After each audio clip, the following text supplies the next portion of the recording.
भगवान जी की कृपा से यहाँ पर भी समूचे क्षेत्र में जितना कन्वर्जन हो रहा है उसको रोका जाएगा।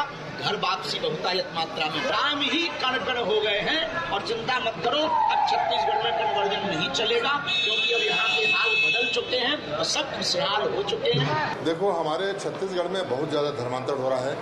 हमारे भोले भाले आदिवासी को भड़का करके दवाई के नाम से, सेवा के नाम से बहुत ज्यादा धर्मांतरण हो रहा है। आज हमारे आदिवासी समाज का देवी देवता मेला मड़ई खत्म होने के कगार पे है। अब इसको रोकना बहुत जरूरी है और आज आदिवासी ही नहीं, अन्य समाज के ऊपर भी ये मिशनरी मतलब उसको गिरफ्तार कर रहे हैं, मतलब उनकी गिरफ्त में ले रहे हैं कि उनके समाज में भी धर्मांतरण हो रहा है, अन्य समाज में भी। ये बड़े दुख की बात है और हम अपने धर्म संस्कृति का रक्षा नहीं करेंगे तो कौन करेगा। और हिंदू धर्म से ही लोग अलग होकर के अलग धर्म में गए हैं, तो क्या कारण है? आपने क्यों उस लोगों को सहेज के नहीं रखा? आप लोगों के साथ पक्षपात करोगे, आप लोगों के साथ जुल्म और ज्यादती करोगे तो उनकी भावना को तो ठेस लगना स्वाभाविक है ना कहीं कुछ गलती रही होगी जिससे लोग अलग हुए हैं। तो आप अपने में सुधार करिए, सबको साथ लेकर के चलिए।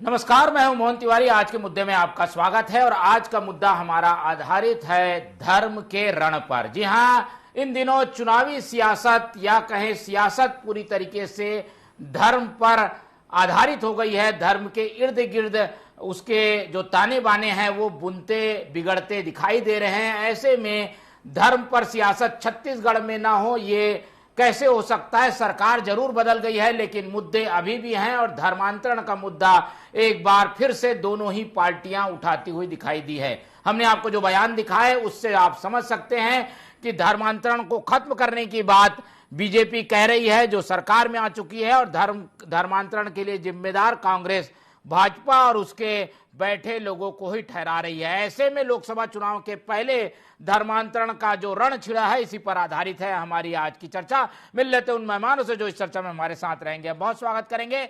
हमारे साथ स्टूडियो से जुड़ रहे हैं राजनीतिक विश्लेषक के रूप में वरिष्ठ पत्रकार नागेंद्र वर्मा जी, बहुत स्वागत है आपका। हमारे साथ बीजेपी का पक्ष रखने के लिए आलोक सोनी जी हैं, बहुत स्वागत है आपका। और कांग्रेस का पक्ष हमारे साथ रखेंगे अनिल चौहान जी, बहुत स्वागत करते हैं आपका। तो तीनों मेहमानों का स्वागत है। और जैसा कि हमने बताया कि धर्मांतरण का जो रण है वो इस तरीके से छिड़ गया है कि सरकार बदलने के बावजूद एक दूसरे को जिम्मेदार पार्टियां ठहरा रही हैं। एक एक करके प्रतिक्रियाओं का दौर शुरू करते हैं क्योंकि अब धर्म गुरुओं ने भी इस मुद्दे को गरमाना शुरू कर दिया है, इसलिए पार्टियां इस मामले में बटी हुई नजर आ रही हैं। पहले आलोक सोनी जी के पास चलते हैं। आलोक जी, जिस मुद्दे को चुनाव में आप लोग ने आगे रखा, अब सरकार आप लोगों की है, उसके बावजूद आप लोग धर्मांतरण का या धर्म का जो राग है वो छोड़ नहीं रहे हैं। सरकार आपकी है, धर्मांतरण अब आप लोग रोकिए, आपकी जिम्मेदारी है। देखिए मोहन जी, यदि आप इस मुद्दे को अगर कुछ पुराने सालों की तरफ जाएंगे या छत्तीसगढ़ के इतिहास की तरफ जाएंगे तो आप देखेंगे कि हमारे आदरणीय नेता स्वर्गीय श्री दिलीप सिंह जुदेव जी ने सबसे पहले इस मुद्दे को उठाया था छत्तीसगढ़ में कि किस तरह से भोले भाली गरीब आदिवासी भाइयों को कुछ मिशनरी तत्व के द्वारा मजबूरी का फायदा उठाते हुए, खेती का फायदा उठाते हुए लालच में धर्मांतरण कराया। हिंदू धर्म में, सनातन धर्म में वापसी का जो कार्यक्रम है, सबसे पहले यदि किसी ने उठाया था या सबसे पहले कार्यक्रम में तो आदरणीय जी थे, भारतीय जनता पार्टी के ही नेता थे, सबसे पहले उठाया था और घर वापसी प्रथा, घर वापसी अभियान चलाया था, बहुत ही बड़े स्तर पर चलाया था जसपुर एरिया में। और ये किस मतलब आप समझिए इसको, आप समझिए कि किस समय पे हुआ था, किस कार्यकाल में हुआ था। ये वो उसी का शासन छत्तीसगढ़ में था। आप इस बात को समझिए कि क्यों ऐसा होता है कि जब जब कांग्रेस का शासन आता है वहां पर धर्मांतरण बढ़ जाता है, वापस से जो लोगों को उनकी मजबूरी का फायदा उठा करके धन परिवर्तन की जाती है, धन परिवर्तन कराया जाता है। और अब ये मुद्दा सिर्फ कहता हूँ मैंने भाव किया है कि अब ये सिर्फ आदिवासी भाइयों तक सीमित नहीं रह गया है। अब ये तो जो है ना, ये देखा जा रहा है कि गरीबी का फायदा, उसकी लाचारी का फायदा उठा करके धर्मांतरण जन उपयोग के लिए ठीक। धर्मांतरण। चलिए आलोक जी, आपके पास आऊंगा, लेकिन हम ये जानना चाह रहे थे कि अब आपकी सरकार कैसे रोकेगी? आपकी सरकार है, अभी रोकने के प्रयास आप लोग की ओर से होना चाहिए, वो प्रयास क्या होंगे, ये इस पर हम थोड़ी रोशनी चाह रहे थे। अभी सरकार बनी है, आगे इस पे कार्रवाई होगी और देखिएगा कैसे जो है ये धर्मांतरण कराने वाले जो लोग हैं, जो कुछ लालच दे करके आदिवासियों को, भाई छत्तीसगढ़ भाई बहनों को जबरदस्त बलपूर्वक जो है धर्मांतरण कराते हैं, इस पर तत्काल कार्रवाई की जाएगी। इसके संबंध में को सरकार को सज्जन है और इस पे काम किया जाएगा और जागरूकता से काम किया जाएगा, जागरूक किया जाएगा। चलिए आपके पास जुड़ने की एक बार कोशिश करेंगे, आवाज की शायद थोड़ी दिक्कत आ रही है, लेकिन जब तक मैं अनिल चौहान जी की ओर रुख करता हूं। अनिल जी, आपने सुना, अब प्रयास होंगे, पर अभी भी ठीकरा आप लोगों के ऊपर ही फोड़ा जा रहा है। कांग्रेस सरकार के समय में धर्मांतरण बढ़ा, फिर एक बार इसे सगुफे को आगे करके चुनाव लड़ा जाएगा, फिर आप लोगों को हार हो सकती है। कैसे बताएंगे कि हम लोग जिम्मेदार नहीं थे? कौन जिम्मेदार था? ये सही बात लोगों तक पहुंचाने के लिए कांग्रेस क्या करेगी? मोहन जी, अभी मैं विद्वान प्रवक्ता को सुन रहा था, आलोक सोनी जी को, तो वो कह रहे थे कि धर्मांतरण को लेकर जुदेव जी ने सबसे ज्यादा पहल की, उन्होंने इस विषय को बढ़ाया। और वो ये कह रहे थे कि कांग्रेस की सरकार बनी तो साहब 2018 के पहले ही जुदेव जी तो स्वर्गीय हो गए थे मेरे ख्याल से। तो वो जब वो इस इश्यू को उठाए तब तो मेरे ख्याल से रमन सिंह की सरकार थी। और छत्तीसगढ़ का बच्चा जानता है कि छत्तीसगढ़ में सर्वाधिक गिरजाघरों का निर्माण रमन सरकार के समय हुआ। तो आप एक तरफ कहते हैं कि जाओ चोरी करो, जाओ डकैती डालो, और दूसरी तरफ सहानुभूति दूसरे दिन प्रकट करने पहुंच जाते हैं। आप गरीबी और अभाव को कारण बताते हैं, जबकि छत्तीसगढ़ को बने 23 साल जो हुए हैं उसमें 15 साल और एक अभी फिर आप सरकार में हैं, तो सर्वाधिक सरकार में तो आप ही रहे हैं। और आप कहते हैं गरीबी और अभाव कारण है, साहब क्यों नहीं दूर किया आपने? और अगर धर्मांतरण गैर कानूनी ढंग से हो रहा है और कानून अपर्याप्त है उसको रोकने के लिए, तो क्यों कानून नहीं बनाए आप? आज आप केंद्र में 10 सालों से हैं और 2014 से जो 18 का पीरियड था वो डबल इंजन की सरकार थी, क्यों कोई कानून नहीं बना? असल में मोहन तिवारी जी, महत्वपूर्ण बात यह है, इनको धर्मांतरण पर राजनीति करनी है, काम नहीं करना है।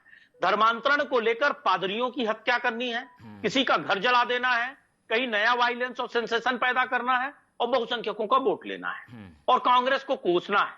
ये भारतीय जनता पार्टी का मूल उद्देश्य है। काम ये कभी नहीं करते, सिर्फ सेंसेशन पैदा करने का काम करते हैं। और नहीं तो इनको तो छत्तीसगढ़ की जनता से माफी मांगनी चाहिए, सनातन धर्म से माफी मांगनी चाहिए। साहब हम इतने सालों से सरकार में बैठे हैं और यहां सर्वाधिक धर्मांतरण हो रहा है और हम कोई कानून नहीं बना पाए। साहब अब फिर आप दोबारा सरकार में बैठे हैं और विपक्ष की भाषा बोल रहे हैं। और एक महत्वपूर्ण विषय पर आपका ध्यान ले जाना चाहूंगा मोहन जी, कि मुख्य चुनाव आयुक्त की नियुक्ति में सीजेआई को हटाने के लिए कानून बना लेते हैं।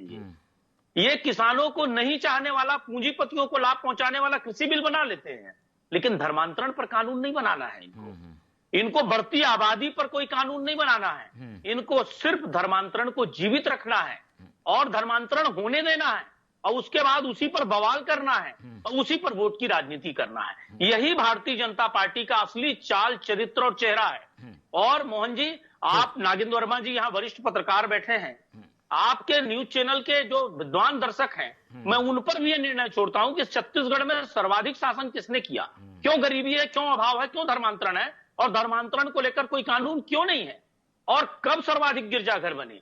इन विषयों का जवाब जनता भारतीय जनता पार्टी से मांग रही है कि कब तक धार्मिक भावनाएं भड़काकर अपनी राजनीति की रोटी सेकते रहेंगे आप? ठोस कदम क्यों नहीं उठाते राजनीति से ऊपर उठकर? अरे अब तो साहब केंद्र में भी आपकी स्पष्ट बहुमत की सरकार है, राज्य में भी है, तो कानून कौन बनाएगा? कांग्रेस बनाएगी क्या कि कोई और पार्टी आकर बना देगी? ये भारतीय जनता पार्टी का चाल, चरित्र, चेहरा जनता को अब समझ में आने लगा है। और धर्मांतरण जो गैर वाजिब हो रहा है उस पर कानून बना था और कांग्रेस की सरकार आने पर इस पे वाजिब कदम बनेगा। आलोक जी का वक्तव्य पूरा नहीं हो पाया था, आवाज की दिक्कत के कारण, वो जवाब भी देना चाहते हैं। चौहान जी ने तो पूरी बौछार कर दी है, वो वाजिब सवाल भी है। जिन मुद्दों को लेकर आप लोग ने चुनाव लड़ा, अब आप लोग बैठ गए हैं, रोकना होगा। पहले भी आप लोग की सरकार थी, उस समय भी नहीं रुका। अब फिर से आई है, तो कैसे हम विश्वास करें कि अब धर्मांतरण रुकेगा? धर्म एक तरीके से व्यक्तिगत मसला भी है, कोई स्वीकार कर लेता है, उसे आप रोकेंगे कैसे? आलोक जी। मोहन जी, क्या मेरी आवाज आप तक बिल्कुल बराबर आ रही है, पहुंच अब आ रही है, बताइए। अब ये बताइए, क्या किसी धर्म विशेष के लिए आस्था का केंद्र बनाना ये क्या किसी सरकार का काम नहीं है? क्या सरकार का काम नहीं है कि किसी धर्म विशेष के लिए गिरजाघर बनाए, किसी धर्म विशेष के लिए मंदिर बनाए, किसी धर्म विशेष के लिए मस्जिद का निर्माण करे, ना वो जाकर के इबादत कर सके, पूजा कर सके, अर्चना कर सके या सजदा कर सके, झुक सके? ये क्या सरकार का काम नहीं है? तो यदि सरकार गिरजाघर बना रही है, मस्जिद बना रही है, मंदिर बना रही है, नहीं, कोई सरकार नहीं बना रही है, ऐसी अनुमति नहीं है साहब। सेंसेशन क्यों पैदा करते हैं? नहीं, ऐसी तो स्वीकार करिए कि आपने बनाया। ये बिल्कुल सरकार का काम है कि सभी के आस्था केंद्र का निर्माण करना। इसका ये मतलब नहीं है कि किसी की धार्मिक भावनाओं को भड़काए और किसी को जबरदस्ती मुकदमा चलने देते साहब। क्यों बाबरी मस्जिद ढहाने गए थे? क्यों खून बहाया आपने पवित्र राम जन्मभूमि पर? क्यों इस तरह से सार्वजनिक हत्याएं कराई कार सेवकों की और मुसलमानों की? अगर ऐसा ही था तो रहने देते बाबरी मस्जिद को। न्यायालय में तो मामला चल ही रहा था। क्यों खून बहाया आपने बेकसूर हिंदुओं का? क्यों खून बहाया उन बेकसूर मुसलमानों का? तो आप बड़े धार्मिक आस्था की बात करते हैं, आप कानून हाथ क्यों लिया आपने? और अब जब वोट लेना है पे कहते हैं हमने मस्जिद ढाई, और चैनल पर बोलते हैं कि साहब मस्जिद और मंदिर बनवाना सरकार का काम है। ये दोरंगी राजनीति नहीं चलेगी साहब। जनता आपके असली चेहरे को पहचानती है। ये दोहरी बातें नहीं चलेंगी कि मस्जिद भी आप ही ने बनवाया, गिरजाघर भी आप ही ने बनवाया। चौहान जी, मैं पूछ लेता हूं आपकी ओर से, ये तो सब बातें घुमाने वाली हो गई। आलोक सोनी जी, आप बताइए, आप लोगों ने जो आरोप लगाया था उसमें अब कैसे रोकेंगे धर्मांतरण को? अगर हो रहा होगा, रोकने के लिए आप लोग क्या प्रयास करेंगे? कौन सा अस्त्र ऐसा निकालेंगे जिससे कि ऐसी चीजें रुके? देखिए, कानून में जो भी हमारे संविधान बने थे उसमें इस संविधान में सभी को आजादी दी गई थी कि वो अपने धर्म का चुनाव कर सकता है, और इस आजादी का कुछ लोग गलत दुरुपयोग करते हुए गरीब लोगों, लाचार लोगों को, मजबूर लोगों को धर्म परिवर्तन पे मजबूर करते हैं। और ज्यादातर ये कांग्रेस के शासनकाल पे होता है। ये वोट बैंक की राजनीति के लिए किया जाता है, तुष्टि की राजनीति के लिए किया जाता है। ये जहां पर भी इस प्रकार की खबरें आएगी, भारतीय जनता पार्टी सरकार उस पर त्वरित कार्यवाही करेगी। ठीक है, मैं मानता हूँ इस बात को कि हमारे पास कानून की कुछ इम्प्लिकेशंस है, मजबूरियां है, क्योंकि भारत सर्वधर्म संभाव वाला देश है, सभी को अपना धर्म की आजादी है। लेकिन जहां पर भी जबरदस्ती कोई धर्म थोपा जाएगा, वहां भारतीय पार्टी का एक कार्यकर्ता वहां पर खड़ा होगा और इसको रोकने की पुरजोर कोशिश करेगा, पूरा पूर्ण प्रयास करेगा, ना कि तुष्टि की राजनीति करेगा। ठीक है, चलिए, भैला फुसलाकर प्रलोभन देकर जो धर्मांतरण होता है उसे रोकने का प्रयास सरकारी स्तर पे बीजेपी करेगी। अब इस मुद्दे पर क्या जो है पब्लिक परसेप्शन है, किस तरीके की कुश्ती चल रही है दोनों पार्टियों की, जान लेते हैं नागेंद्र वर्मा जी से। नागेंद्र जी, आपने दोनों पक्षों को सुना, और छत्तीसगढ़ की परिस्थितियां, खासतौर पर आदिवासी इलाका, आदिवासी बहुल्य ये प्रदेश है, वहां पर आसानी से धर्मांतरण जैसी चीजें फल फूल रही हैं। क्या दोनों ओर से जो दलील दी जा रही है वो सही है, उसे रोका जा सकता है, या फिर ये एक तरीके से स्वाभाविक प्रक्रिया के तहत धर्म को लोग अपना रहे हैं, जो उन्हें अच्छा लगता है वो अपना लेते हैं? क्या आपका आकलन है इसमें? देखिए, इसके लिए आप पीछे जाइए तो संयुक्त मध्य प्रदेश के समय में जो आदिवासी क्षेत्र थे, सरगुजा और बस्तर, इसमें विकास तो हो ही नहीं रहा था। तो विकास नहीं हो रहा था में जीवन स्तर भी लोगों का सही नहीं था, शिक्षा भी नहीं थी। ये एक बहुत बड़ी तकलीफ थी, गरीबी थी। हम कह सकते हैं मोहन जी कि धर्म जो है आस्था का विषय है। हर व्यक्ति की अपनी अपनी आस्था होती है, वो किससे प्रभावित होता है, कैसे होता है, ये उसकी व्यक्तिगत अधिकार के अंतर्गत आता है, और इसका संरक्षण देना दायित्व है सरकारों का। लेकिन इसमें किसी को मतांतर करने के लिए अगर प्रलोभन दिया जाता है या किसी भी तरीके का दबाव दे के ये काम कराया जाता है, तो फिर ये एक तरीके से गैर कानूनी हो जाता है, जो कि कहीं कहीं पे लॉ एंड ऑर्डर की भी जो परिस्थितियां हैं इसमें पैदा होती है। इसको ही रोकने के भरसक प्रयास, और इसी पे तमाम विवाद है। अब रही बात छत्तीसगढ़ का निर्माण इसीलिए हुआ कि इन क्षेत्रों का जहाँ पर पिछड़ापन था, जहाँ के विकास नहीं हो पा रहे थे, जिनमें विकास को काफी दूर से देखा जा रहा था, वहां पर विकेंद्रीकरण करने का पूरा प्रयास सरकारों ने किया।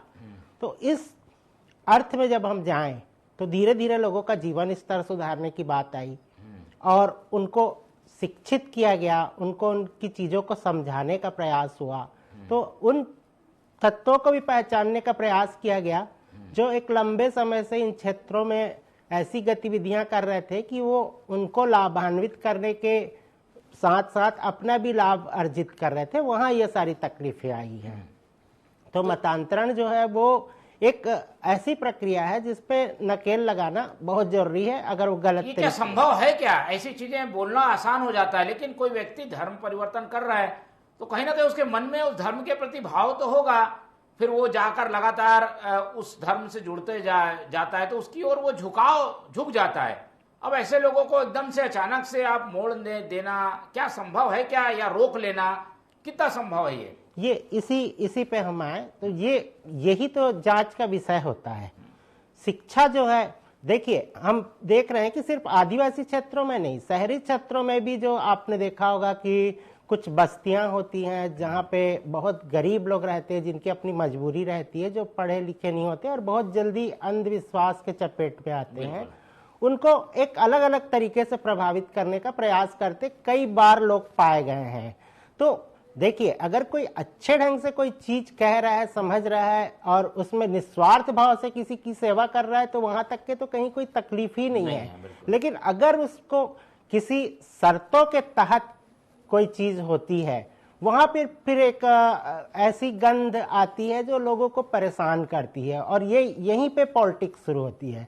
तो राजनीतिक दलों की मंशा जो है वो तो ये है कि भाई हर व्यक्ति जो है विकास करे, उसका जीवन स्तर अच्छा हो और समाज में एक समरसता हो, क्योंकि हमारा संविधान जो है हर व्यक्ति को अपना धर्म मानने की इजाजत देता है। उसकी आस्था को के साथ किसी भी तरीके का हनन ना हो उसकी सोच विचार में, इसके लिए तो तमाम कवायद होती है।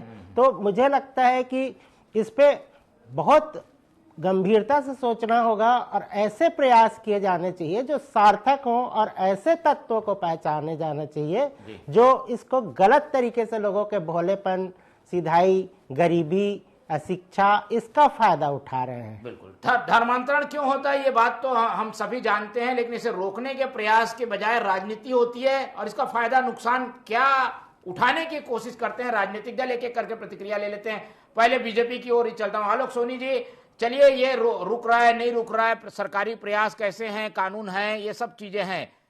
राजनीतिक फायदे के लिए इसे ऐन चुनाव के पहले हवा देना, ये बीजेपी की एक मजबूरी सा बन गया है। क्या इसके लिए इस तरीके के आरोपों को बीजेपी स्वीकार करती है या इन आरोपों को खारिज कैसे करेगी बीजेपी जब भी आप लोग मुद्दा उठाते हैं, चुनाव रहता है? आरोपों को खारिज करता हूँ, पूर्णतः खारिज करता हूँ।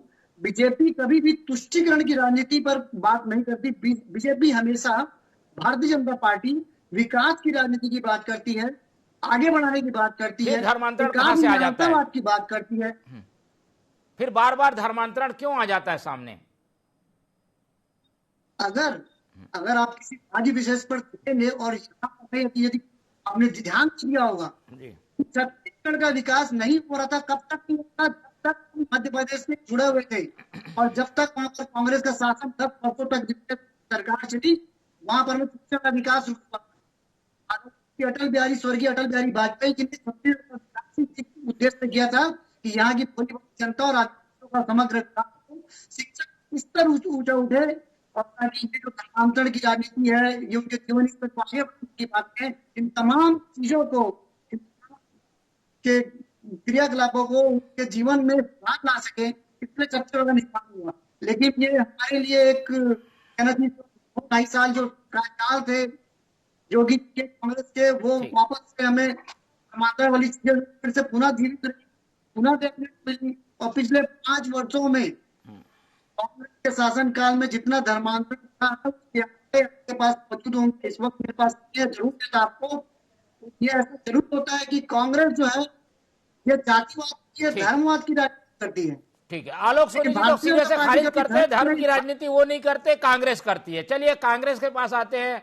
चौहान जी, आप लोगों को कोई खास फायदा धर्म जैसे मुद्दों को उठाने से होता नहीं है। बीजेपी पे आरोप धर्म वाले संबंधित लगाते हैं तो जनता स्वीकार भी नहीं करती है, पर इस तरीके के आरोप आप लोग पे लगते हैं तो बैकफुट में आना पड़ता है कांग्रेस को। इस बात को स्वीकार करते हैं आप, चुनाव में नुकसान होता है आप लोगों को इस तरीके के मुद्दों से? देखिए मोहन जी, निश्चित रूप से मैं इस बात को मानता हूं कि जिस तरह से भारतीय जनता पार्टी जब जब चुनाव आता है तो गरीबी, बेरोजगारी, 100 दिनों में महंगाई कम करने का वादा, या क्यों 45 साल में सर्वाधिक बेरोजगारी है, इन विषयों से ध्यान भटकाने के लिए हमेशा ऐसे विषयों को उठाती है जिससे धार्मिक भावनाएं भड़का दी जाएं, जाति भावनाएं भड़का दी जाएं। जब आप 10 साल में केंद्र में सरकार में बैठे हो और मैक्सिमम स्टेट्स में धर्मांतरण को लेकर इशू हो और ऐसी स्थिति हो कि अगर जैसे कि हर कोई मान रहा है, भाजपा की प्रवक्ता कह रहे हैं कि आर्थिक अभाव होता है उनके पास, तो छत्तीसगढ़ में 3 करोड़ की आबादी में 40 लाख लोग गरीबी रेखा के ऊपर आए, वनोपज की खरीदी करके वनांचल के लोगों को उसका लाभ दिया गया, आदिवासियों का जीवन स्तर सुधरा। मैं समझता हूं कि सबके जीवन स्तर में जो आवश्यक चीजें हैं, जो उनका मूलभूत आवश्यकता है, उसको अगर पूरा किया जाए तो इस तरह की समस्याएं कम हो जाएंगी और विकास पर बात होनी चाहिए राजनीति में। लेकिन भारतीय जनता पार्टी यहां 15 साल सरकार में रही, वहां रही, लेकिन ये धर्मांतरण का विषय इनके लिए तब आता है जब करेक्ट चुनाव आ जाए। अभी देखिए लोकसभा का चुनाव है, विधानसभा के पहले भी इन लोगों ने इस विषय को उठाया, उसके बाद जैसे ही दोनों चुनाव समाप्त हो जाएंगे इनके लिए वो विषय समाप्त हो जाएगा, फिर अगले चुनाव का इंतजार करेंगे, तब इस विषय पर बात करेंगे। मोहन जी, मजे की बात यह है कि आईपीसी में अभी भी व्यवस्था है, धर्मांतरण को लेकर कानून है, लेकिन कभी आप नहीं सुनेंगे कि भारतीय जनता पार्टी की सरकार में भी किसी पर एफआईआर हुई हो। हाँ, भारतीय जनता पार्टी या युवा मोर्चा के कुछ गुंडे जाके वहां माहौल जरूर खराब कर देंगे या वहां जाके एकदम सामाजिक सौहार्द बिगाड़ देंगे। तो आज देश को चिंता इस बात की करनी चाहिए मोहन जी, आप जैसे वरिष्ठ पत्रकारों को भी, मीडिया हमारा चौथा स्तंभ है समाज और लोकतंत्र का, इस बात में होनी चाहिए कि धार्मिक टकराव क्यों हो रहा है। क्या राजनीति जो है आज धर्म को दूषित नहीं कर रही है? क्या मोदी जी को विष्णु का अवतार बनाया जा रहा है? ये चरम सीमा नहीं है चाटुकारिता की? ये कौन सा हद है जिसमें शंकराचार्यों को गाली दिया जा रहा है? ये कौन सा सनातन है? तो आज सनातन धर्म का भी अवमूल्यन किया जा रहा है। इस तरह से राजनीति जो अंधभक्त कर रहे हैं और विकास से देश का ध्यान भटका रहे हैं, आम जनता को हिंदू, मुस्लिम, हिंदू, ईसाई इन विषयों में डालकर रोजगार और महंगाई इन विषयों पे और जो हमारी संरचना मुद्दों से ध्यान भटकाने के लिए बीजेपी ये प्रयोग करती है, नुकसान कांग्रेस को हो जाता है। ये मुद्दे आप लोग उठाते इसीलिए होता है कि हम अपने लोकतांत्रिक मूल्यों के साथ चुनाव लड़ते हैं। हम ध्रुवीकरण नहीं करते। सरकार सत्ता में थी तब क्या एक भी कार्यकर्ता ने ये मुद्दा उठाया? क्यों नहीं उठाया? या आप किसी भी कांग्रेस रूलिंग राज्य पे जा करके देखिए, क्या वहां पे धर्मांतरण का कोई मुद्दा कांग्रेस शासित प्रदेश में उनके कार्यकर्ता उठाते हैं? क्यों नहीं उठाते? और फिर हमको कहा जाता है कि हम सनातन धर्म के घोषणा पाते हैं, हम डर उठते इस बात से, हमें डर है कहता है कि हम मीडिया भगा हुआ है, मीडिया ताकि नफरत और बढ़ जाए, वर्गों में टकराव हो जाए। कांग्रेस जहां ये विषय है वहां विधि जो कार्रवाई है, संविधान ने जो व्यवस्था दी है उसके तहत कार्रवाई करती है और ऐसे लोगों को जेल भेजने का काम करती है, दंडित करने का काम करती है सरकार के माध्यम से। आपकी तरह सेंसेशन और मीडिया ट्रायल पैदा करके चलिए और चारों वर्मा जी चलते हैं, एक ओपिनियन ले लेते हैं, न्यूट्रल ओपिनियन क्या कहता है वर्मा जी? ये दोनों बातों में कितना दम है कि मुद्दों से ध्यान भटकाने के लिए धर्म का मुद्दा लाया जाता है, दूसरी तरफ भाजपा ये कहती है क्योंकि धर्म संवेदनाओं से जुड़ा हुआ है और उसकी अनदेखी भी नहीं की जा सकती, ऐसे मुद्दों को उठाएगा कौन? उसके लिए बीजेपी खड़ी है। देखिए, दोनों ही पार्टी की अपनी अपनी दलीलें हैं, लेकिन संविधान में जो प्रदत्त अधिकार है उसका अनुपालन तो आवश्यक ही है करना। और सबसे बड़ी चीज है विकास जो है वो मुख्य मुद्दा है। हर व्यक्ति जब उसका जीवन स्तर सुधरता चला जाएगा, वो शिक्षा के अच्छे उस पर पहुंच जाएगा, शिक्षित हो जाएगा, तो स्वाभाविक रूप से ये सारी चीजें जो है जो वो गौण होती चली जाएंगी और विकास के जो मायने हैं वो सामने आएंगे। हम जितने भी विकसित देशों को देखते हैं वो उनके लिए सबसे जनता तो हम देख रहे हैं उसका विकास को बाद में देखती है, पहले देखती है भैया धर्म खतरे में है, उसे कैसे बचाया जाए। अभी छत्तीसगढ़ का उदाहरण है, सनातन की लहर चल गई। देखिए, ये एक परिस्थितियां ऐसे उपज रही हैं लगातार, क्योंकि लगातार कोई चीज हैमर होती है किसी भी तरीके से तो वो बहुत जल्दी इम्पैक्ट तो लेती है। और जहां पर आस्थाओं का सवाल है उस पर हर व्यक्ति की अपनी अपनी आस्था होती है और उसमें वो मजबूती से जुड़ा होता है। सवाल ये उठता है कि खुद जियो और दूसरों को जीने दो का जो सिद्धांत है, लोगों को एक दूसरे के कंफर्ट जोन में रहने की बात है, लोग सरलता से एक दूसरे को समझे, एक समरसता को समझे, तो मुझे लगता है इस तरीके के विवाद कहीं पर होंगे ही नहीं। ठीक है, विवाद से बचने की जरूरत है। 30 सेकंड में दोनों प्रवक्ताओं की प्रतिक्रिया ले लेता हूं। पहले आलोक जी, धीरेन्द्र शास्त्री जी कह रहे हैं अब नई सरकार आ गई है, धर्मांतरण रोका जाएगा, विश्वास दिलाएंगे क्या ऐसी परिस्थितियों को जो कि आप लोग उठाते थे वो नहीं होंगी और धर्मांतरण रुकेगा? नीचे पायदान से शुरुआत की जाएगी, हर एक जगह पर में निगरानी की जाएगी। भारतीय जनता पार्टी का एक एक कार्यकर्ता इस पर निगरानी रखेगा। और मुझे तो शर्म आ रही है, हमारे कांग्रेस के वरिष्ठ पूर्व मंत्री जो है आदिवासी समाज से आते हैं और उनका बयान क्या रहा है कि धर्मांतरण है कि धर्म छोड़ करके वो किसी और धर्म की तरफ जा रहे हैं। आप भाजपा को जिम्मेदार बता रहे हैं वो। बिल्कुल, ये मतलब आप दूसरे धर्म को जिम्मेदार बता रहे हैं, उनकी धर्म की रक्षा करना नहीं चाहते हैं। तो कहीं ना कहीं इस बात को ये इंगित करता है, इशारा करता है कि आप जो है स्वयं मुख्य रूप से इसका समर्थन करते हैं, धर्मांतरण की बात का समर्थन करते हैं। चलिए ठीक है, 30 सेकंड चौहान जी आपके पास भी है कि कैसे आप इसका हल देखते हैं, इस तरीके के आरोपों के बौछार को कैसे रोकेगी, कौन सी ढाल है जिससे आप लोग रोकने की कोशिश करेंगे इन बातों को? देखिए, मैं ये मानता हूं कि हमारे पूर्व मंत्री आदरणीय अमरजीत भगत जी ने जो बयान दिया है वो खुद आदिवासी वर्ग से आते हैं और मैं समझता हूं कि प्रदेश के कद्दावर आदिवासी नेताओं में उनको गिना जाता है। उन्होंने ये जो बयान दिया है वो कहीं ना कहीं आदिवासियों का मर्म समझ रहे हैं कि उनको अभाव के जीवन से ऊपर उठाना है। मैं समझता हूं बहुत अभी माननीय हमारे वरिष्ठ पत्रकार नागेंद्र वर्मा जी यही बात कह रहे थे कि उनको मौलिक आवश्यकताओं की जो चीजें उनको देनी होगी, शिक्षा स्वास्थ्य उनको देना होगा, तो ये विकार रुक सकते हैं। दूसरी बात मैं जरूर कहूंगा कि जो बहुत तेज तर्रार भाजपा के प्रवक्ता कह रहे हैं हमारा कार्यकर्ता सड़क सड़क गली गली जाएगा और धर्मांतरण रुकेगा, तो मैं सिर्फ एक ही अपील करूंगा आपके चैनल के माध्यम से, साहब लाठी तब्बल आप मत चलाइए। आप गली गली और चौराहे में कानून को अपने हाथ में मत लीजिए, इस प्रदेश में जंगल राज मत लाइए, कानून बनाइए और कानून सम्मत ढंग से धर्मांतरण जैसे दूषित चीजों को रोकिए। अगर किसी को जबरदस्ती धर्मांतरण कराया जा रहा है तो उसको रोकिए। आप हर बात में कानून अपने हाथ में लेंगे, लाठी तब्बल चलाएंगे, हिंसा करेंगे, वर्गों का टकराव पैदा करेंगे वोट की राजनीति के लिए, तो मैं आपसे हाथ जोड़कर विनती करता हूं ये मत करिए। इस प्रदेश की शांत फिजा को दूषित मत करिए धर्म के नाम पर, सिर्फ वोट के लिए, सत्ता के लिए, खेल मत खेलिए। इससे बेकसूर लोग मारे जाते हैं, आपसी सौहार्द बिगड़ता है, भाईचारा बिगड़ता है, पूरे देश में हिंसा और अराजकता अपना जगह बना लेती है। अगर बनाना है तो कानून बनाइए और संविधान और कानून के मुताबिक इन विषयों को हल करिए। आपका कार्यकर्ता लाठी तब्बल उठा ले ये मत करिए। बिल्कुल। चलिए, धर्मांतरण का राग एक बार फिर छिड़ चुका है और इस मामले में दोनों ही पक्ष इस बात को मानने के लिए तैयार नहीं कि हम जिम्मेदार हैं, उंगलियां एक दूसरे की ओर उठी हुई हैं।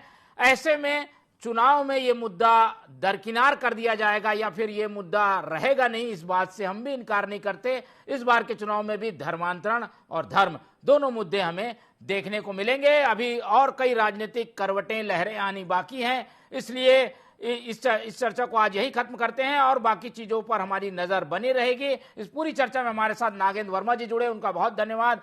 आलोक सोनी जी ने समय दिया, बहुत धन्यवाद। और अनिल चौहान जी हमारे साथ जुड़े रहे, उनका बहुत बहुत धन्यवाद। तो तीनों मेहमानों का धन्यवाद करते हुए आज की ये चर्चा हम यहीं खत्म करते हैं और उम्मीद करते हैं कि धर्म का रण ना हो, बल्कि धर्म के रास्ते पर चलते हुए उस राह को पाया जाए जिससे जनता का कल्याण हो। आप लोग से यही उम्मीद है कि देखते रहिए टीवी 24। रखिए अपना बहुत ख्याल। मुझे दीजिए इजाजत। नमस्कार।